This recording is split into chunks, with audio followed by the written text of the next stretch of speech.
Hola playeros, bienvenidos una semana más a Vamos a la playa. ¿Sabían ustedes que cada 18 de mayo en distintos rincones del mundo sucede algo curioso? Las puertas de cientos de museos se abren con otra actitud. No es que los museos no estén abiertos habitualmente, sino que ese día respiran distinto, como si recordaran de golpe por qué existen. Es el Día Internacional de los Museos. Con los años, esta celebración ha ganado peso como una de esas jornadas que invitan a pensar.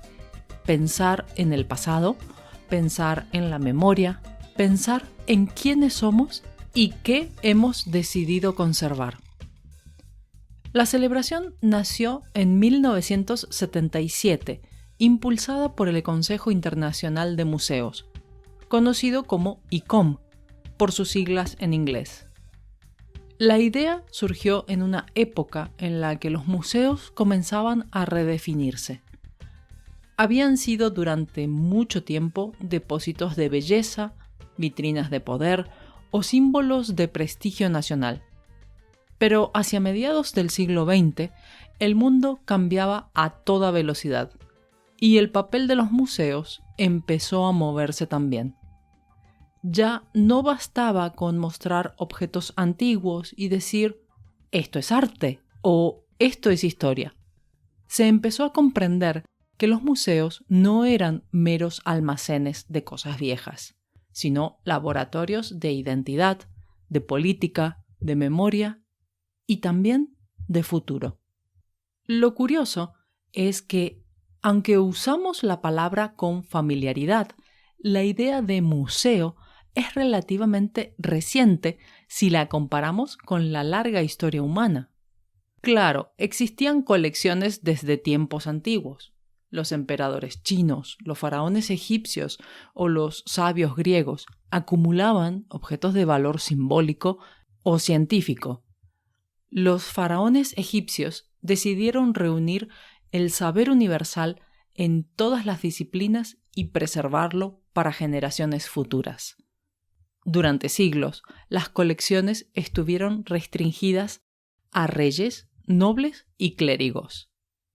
Lo que hoy llamamos museo era, en la Edad Media, una cámara de maravillas, una Wunderkammer, como la llamaban los alemanes.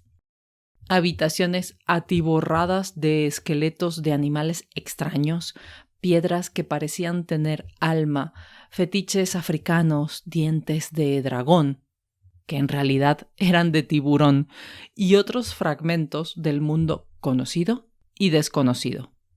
No fue sino hasta el siglo XVIII, con el auge del pensamiento ilustrado, que se consolidó la idea de abrir las colecciones al público general. El British Museum fue uno de los pioneros. En 1753, su fundador, Sir Hans Sloane, legó su colección personal al Estado británico con la condición de que fuera accesible a todos. De hecho, hasta el día de hoy, los museos en Londres siguen siendo gratuitos. En Francia, poco después de la Revolución, el Louvre abrió sus puertas al pueblo. Aquellas salas, antes reservadas a la nobleza, se convirtieron en patrimonio colectivo. El arte se volvió nacional. Lo curioso es que muchos de los objetos que hoy están en esos museos llegaron allí en circunstancias que hoy llamaríamos, por decirlo suavemente, cuestionables. Guerras, saqueos, exploraciones coloniales disfrazadas de ciencia, expolios sistemáticos, etc. Esa tensión todavía existe. Hoy, muchos museos, como el Kunsthaus de Zúrich, están en pleno proceso de reflexión, devolver o no devolver piezas. Cómo contar historias que no son propias, cómo incluir a las culturas representadas en las decisiones curatoriales. Vamos, que es un tema que da para mucho. Lo que está claro es que ya no hay espacio para el museo neutral, ese que pretendía simplemente mostrar sin implicarse. Todo museo cuenta una historia y elegir qué mostrar, cómo mostrarlo, con qué palabras y en qué contexto es, nos guste o no, un acto político. Ahora bien, ¿por qué importan tanto los museos? Porque son uno de los pocos lugares donde el tiempo se condensa. Uno puede caminar entre huesos de dinosaurio, herramientas prehistóricas, ropajes de la nobleza, máquinas del siglo XIX y manifiestos de vanguardia, todo en el mismo edificio.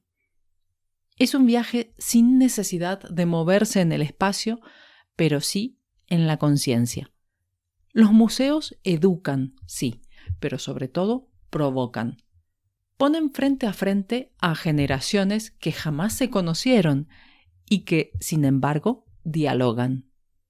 Un pendiente azteca, un casco samurái, una pintura de Rembrandt, un cartel de protesta de los años 70. Todos ellos son voces que no han sido del todo silenciadas. El Día Internacional de los Museos también sirve para recordar que estos espacios no son ajenos al absurdo y al accidente. En 1911, por ejemplo, ocurrió uno de los eventos más insólitos de la historia del arte. La Mona Lisa fue robada del Louvre. Durante más de 24 horas nadie notó su ausencia. Algunos visitantes se detenían frente al espacio vacío sin sospechar nada, creyendo que estaba en restauración.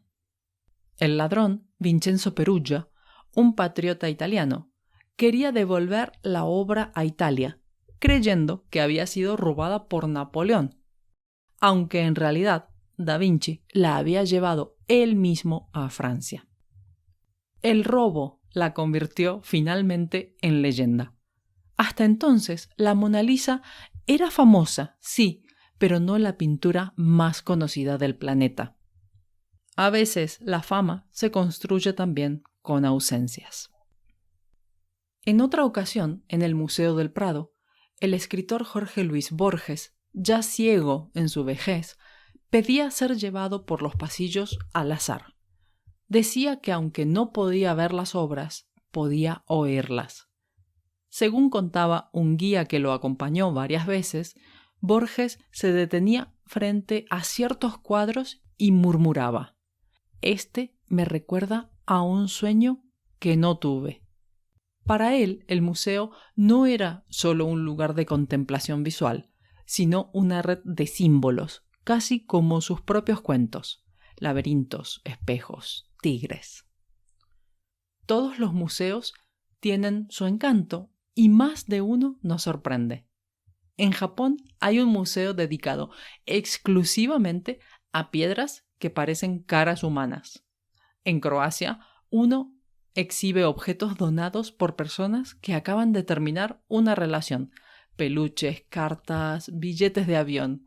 Es el Museo de las Relaciones Rotas. Cada objeto tiene una historia y cada historia una cicatriz. El museo, en definitiva, es el lugar donde el tiempo se hace materia, donde el polvo no es olvido, sino contexto, donde la fragilidad de lo humano se conserva como un acto de amor.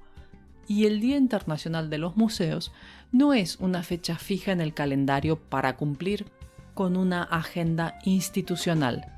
Es una invitación a mirar distinto, a volver a esos pasillos con ojos nuevos, a escuchar los ecos, a hacer preguntas, a incomodarse si es necesario. Así que mi invitación, queridos playeros, esta semana es que visiten un museo, que se dejen llevar en el espacio y el tiempo. Y recuerden que si quieren ver la transcripción completa, ejercicios y vocabulario de este episodio, se pueden hacer mecenas en mi canal de Patreon. Tienen el enlace en la descripción. Nosotros nos escuchamos el próximo martes en otro vídeo más de YouTube. Recuerden, nuestro canal es Español Vamos a la Playa. Ahí los espero 2 veces por semana con temas interesantes de la gramática y del español. Como siempre, aprovecho para mandarles un fuerte abrazo y los espero la próxima semana. ¡Adiós!